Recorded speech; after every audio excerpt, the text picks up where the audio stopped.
তেমন কোনো ঝামেলা ছাড়াই শাহানার বিয়ে হয়ে গেল। বড় সমস্যা ছিল বিয়ের খরচের সমস্যা, কিন্তু তার সমাধানও হলো খুবই অদ্ভুতভাবে। হোসেন সাহেব কবির মাস্টারকে সঙ্গে নিয়ে গিয়েছিলেন রফিকের শ্বশুর রহমান সাহেবকে দাওয়াত দিতে। দুজনই ভেবে রেখেছিলেন পরিচয় পর্ব খুব সুখকর হবে না, এবং এটাই স্বাভাবিক। হোসেন সাহেব আসতে চাননি। তিনি বারবার বলছিলেন, ছোট বৌমা আগে যাক, বাবার সঙ্গে ঝগড়া মিটিয়ে আসুক, তারপর না হয় আমি যাব। মনোয়ারা বিরক্তিতে মুখ কুঁচকেছেন। ছোট বৌমা যেতে চাচ্ছে না, তাকে জোর করে পাঠাবো? তাকে জোর করে পাঠাবে না, তাহলে আমাকে জোর করে পাঠাচ্ছ কেন? বাজে কথা বলবে না, তৈরি হও, কবির ভাই যাবে তোমার সাথে। কথাবার্তা যা বলবার সেই বলবে, তুমি চুপ করে থাকবে। তাহলে আর আমার যাবার দরকারই বা কি? আবার বাজে কথা? হোসেন সাহেব চুপ করে গেলেন। দাওয়াতের চিঠি হাতে এমনভাবে বের হলেন যেন ফাঁসি কাঠে ঝোলবার জন্য যাচ্ছেন। ইয়া মুকাদ্দিমু পড়ে ডান পা ফেললেন, আয়াতাল কুরসি পড়ে বুকে ফুঁ দিলেন। দোয়ার কারণেই হোক বা অন্য কারণেই হোক, রফিকের শ্বশুর হোসেন সাহেবকে জড়িয়ে ধরলেন। আন্তরিক স্বরে বললেন, আমার এত সৌভাগ্য, এত বড় মেহমান আমার ঘরে। আদর যত্নের চূড়ান্ত করলেন ভদ্রলোক। নিজের মেয়ের কথা একবারও জিজ্ঞেস করলেন না। কবির মাস্টার সে প্রসঙ্গ তুলতেই তিনি তাকে থামিয়ে দিয়ে বললেন, আমার মেয়ের সঙ্গে যা বোঝাপড়া তা আমাকেই করতে দিন, ওইটা বাদ থাক। আপনি আপনার নীলগঞ্জের ব্যাপারটা বলুন। এই বয়সে একটা শক্ত কাজ হাতে নিয়ে ফেললেন কিন্তু।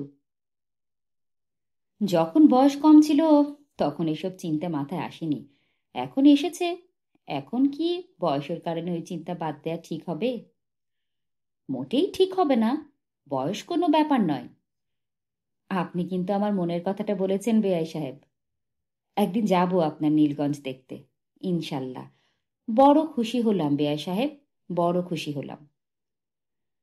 শাহানার বিয়েতে তিনি থাকতে পারবেন না বলে খুব দুঃখ করলেন, কারণ আজ সন্ধ্যায় তাকে ব্যাংকক যেতে হচ্ছে। কিছুতেই তার থাকা সম্ভব নয়। বুঝলেন বেয়াই সাহেব, একদিন আগে জানলে পারলেও হয়তো ব্যাংককের প্রোগ্রামটা ক্যান্সেল করতাম। এখন তো আসলে সেটা সম্ভব না। আপনি কিছু মনে করবেন না। তারা উঠে আসবার সময় রহমান সাহেব বেশ বিব্রত মুখেই একটি খাম এগিয়ে দিলেন। নরম স্বরে বললেন, এটা দিতে খুবই লজ্জা পাচ্ছি। নিজের হাতে কোনো একটা গিফট দেওয়া দরকার ছিল। এত অল্প সময়ে কিছু কেনা তো সম্ভব নয়। আপনার মেয়েকে বলবেন সে যেন নিজের পছন্দ মতো ভালো একটা কিছু কিনে নেয়। বাড়ি ফেরার পথেই খাম খোলা হলো। 10,000 টাকার একটা ক্রুচেক। অবিশ্বাস্য ব্যাপার। হোসেন সাহেব ভেবেছিলেন চেক দেখে মনোয়ারা রেগে যাবেন, ক্যাট ক্যাট করে বলবেন, এত বড় সাহস, আমাকে টাকা দেখাচ্ছে, টাকার গরম আমার কাছে। কিন্তু আশ্চর্যের ব্যাপার, সেরকম কিছুই হলো না।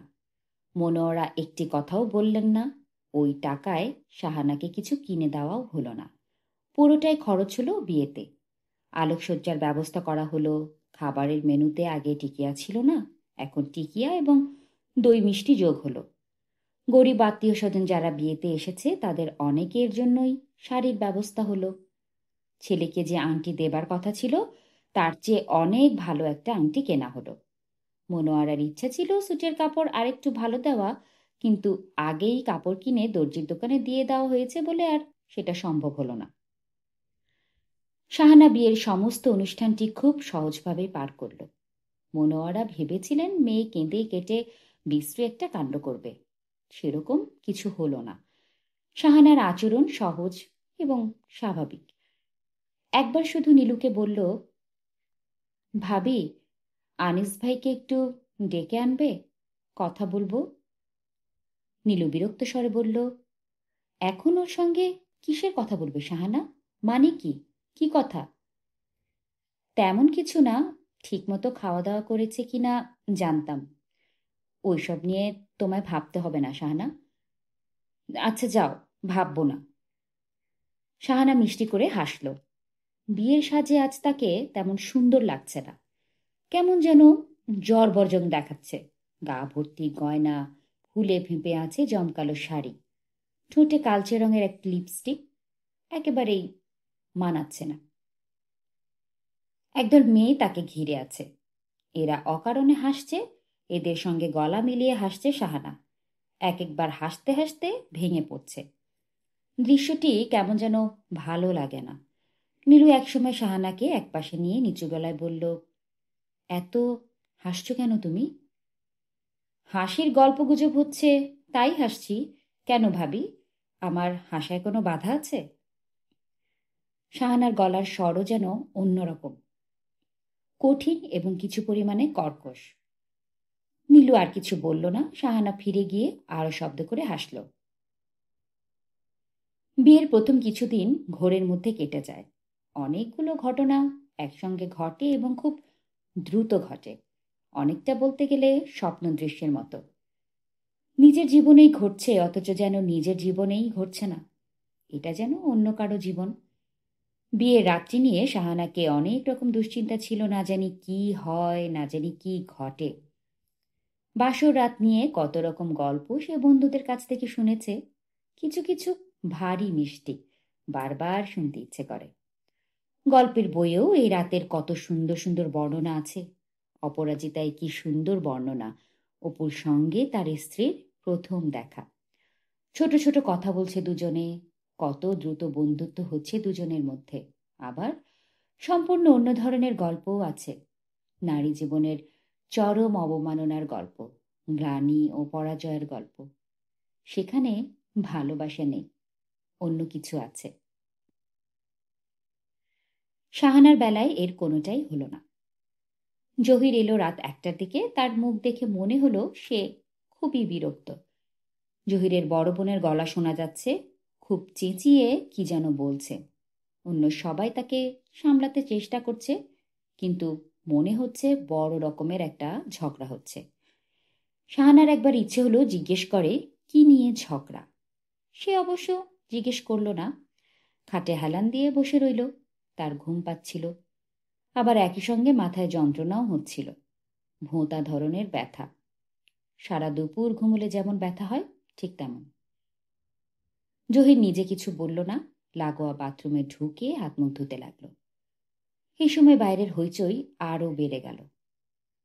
মোটা পুরুষালী গলায় কে একজন বলছে, এসব আমি টলারেট করব না, যথেষ্ট টলারেট করেছি। তার পরপরই ঝনঝন করে কি যেন ভাঙল। জহির বাথরুম থেকে বের হয়ে এসেছে।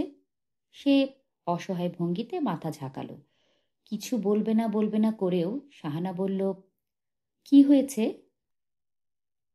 একটা পুরনো পারিবারিক ঝগড়া। উৎসব টুৎসবের দিনে এই ঝগড়াগুলি মাথা চাড়া দিয়ে ওঠে। আজ এসব শুনে দরকার নেই, পরে শুনবে। তুমি থাকো কিছুক্ষণ একা একা, আমি এক্ষুনি সব মিটিয়ে দিয়ে আসছি। Sorry about it. অপেক্ষা করতে করতে কখন যে শাহানা ঘুমিয়ে পড়েছিল সে নিজেও জানে না। জহির তাকে আর জাগায়নি। বিয়ের প্রথম রাতটি সে ঘুমিয়ে পার করে দিল। নিজেকে কেমন যেন অপরাধী মনে হচ্ছিল জহিরের। ভোরবেলা জেগে উঠে দেখে জহির পাশের ইজি চেয়ারে বসে। অঘুমজনিত কারণে তার চোখ ঈষৎ রক্তাভ। জহির বলল, ঘুম ভালো হয়েছে শাহানা? শাহানা জবাব দিল না। তুমি এত তৃপ্তি করে ঘুমোচ্ছিলে যে জাগাতে মন চাইল না। শাহানার খুব ইচ্ছে করল জিজ্ঞেস করে, আপনি ঘুমননি? জিজ্ঞেস করতে পারল না, লজ্জা লাগলো। জহিরের বড় বোনের নাম আসমানি। কাল রাতে যে মেয়ে এত কাণ্ড করেছে, আজ ভোরে তাকে দেখে কে বলবে খুব হাসি খুশি, যেন কিছুই হয়নি। শাহানার হাত ধরে বাড়ি দেখাচ্ছে, হড়বড় করে কত কথা বলছে। কত বড় বারান্দা দেখলে শাহানা, ফুটবল খেলা যায় তাই না? অনেকেই কিন্তু বলেন এত বড় বারান্দা একটা ওয়েস্টেজ। আমার কিন্তু তা মনে হয় না জানো। ছোট বারান্দার বাড়িগুলোতে আমার দম বন্ধ হয়ে আসে। তোমার আসে না? না, আমার জীবন কেটেছে ছোট বারান্দার বাড়িতেই।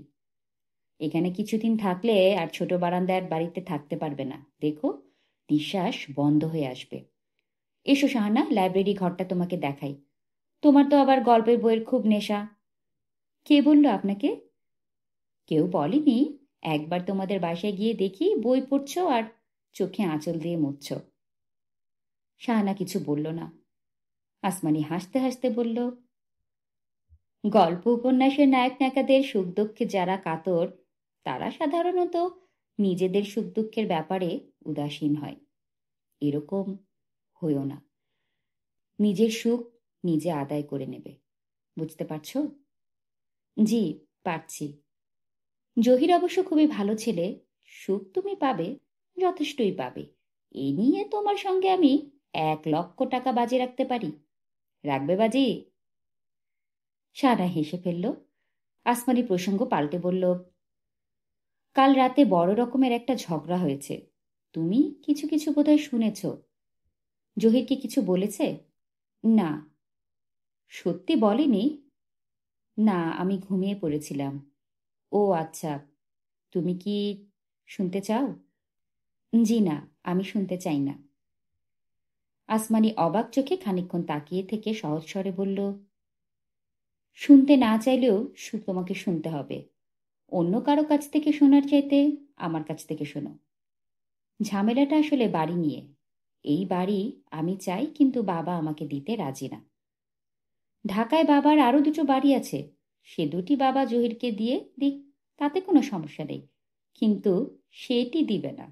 বাবা আমার কোনো কথাই শুনতে চাচ্ছে না। জহির যখন তার ছেলে, আমিও তেমনি তার মেয়ে। আমি তো নদীর পানিতে ভেসে আসিনি, তাই না শাহানা? জি, তা তো ঠিকই। শোনো শাহানা, তোমার কাছে অনুরোধ, পারিবারিক এ ঝামেলায় তুমি নিরপেক্ষ থাকবে এবং আমার মন খুব ছোট, আমি খারাপ, এইসব ভাববে না। আমার মন ছোট না। হ্যাঁ, তবে আমি অধিকার ছেড়ে দেবার মেয়েও না। I will fight to the last. এসো তোমাকে এবার বাগানটা দেখাই। খুব সুন্দর বাগান। বাগান সত্যিই খুব সুন্দর। 2টি গোলাপ ঝাড় বাগান আলো করে আছে।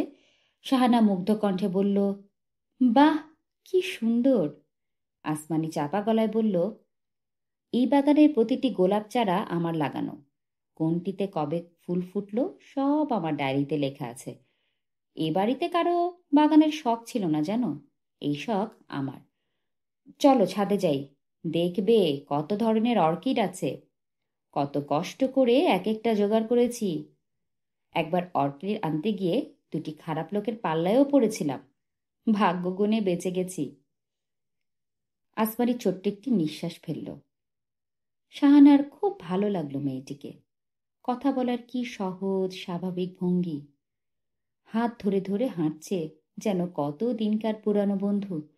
অথচ এই মেয়ে কি কর্কশ গলায় কাল রাতে ঝগড়া করছিল, আজও হয়তো করবে। একজন মানুষের অনেকগুলি চেহারা থাকে। একটি চেহারার সঙ্গে অন্য চেহারার কিছুমাত্রই মিল থাকে না। শাহানা প্রাণপণ চেষ্টা করতে লাগলো নতুন বাড়িতে নতুন পরিবেশে নিজেকে মানিয়ে নিতে। স্রোতের মতো লোকজন আসছে, সবার সঙ্গেই হাসি মুখে কথা বলতে হচ্ছে। আশ্চর্যের ব্যাপার, যারা আসছে সবাই বিত্তবান। কেউ বিলেত ঘুরে এসেছে, কেউ এই সামারে আমেরিকা যাবে। একজন শাহানাকে বলল, শাহানা যদি শপিং এর জন্য কলকাতা যেতে চায় তাহলে যেন তাকে খবর দেয়, সেও সঙ্গে যাবে। কলকাতা যাওয়া তো নয়, যেন বায়তুল মোকাররমে বাজার করতে যাওয়া। শাহানা ধাঁধায় পড়ে গেল। বিরক্ত ও বিব্রত দুই বোধ করতে লাগলো। সবচেয়ে বিরক্ত করল দাড়ি গোঁফওয়ালা এক প্রৌঢ়। সে শাহানাকে ডাকছে আন্টি করে এবং বেশ উঁচু স্বরেই বলছে তার নেক্সট ছবিতে আন্টিকে একটা রোল করতেই হবে। এরকম সুন্দর একটা চেহারা, অথচ বাংলাদেশের লোক সেটা দেখবে না, তা তো হতেই পারে না। যদি হয় তাহলে সেটা হবে ক্রাইম, ক্ষমার অযোগ্য একটি অপরাধ।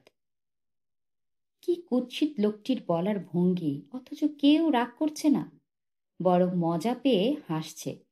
খুশি খুশি গলায় বলছে, দাও একটা রোল শাহানাকে।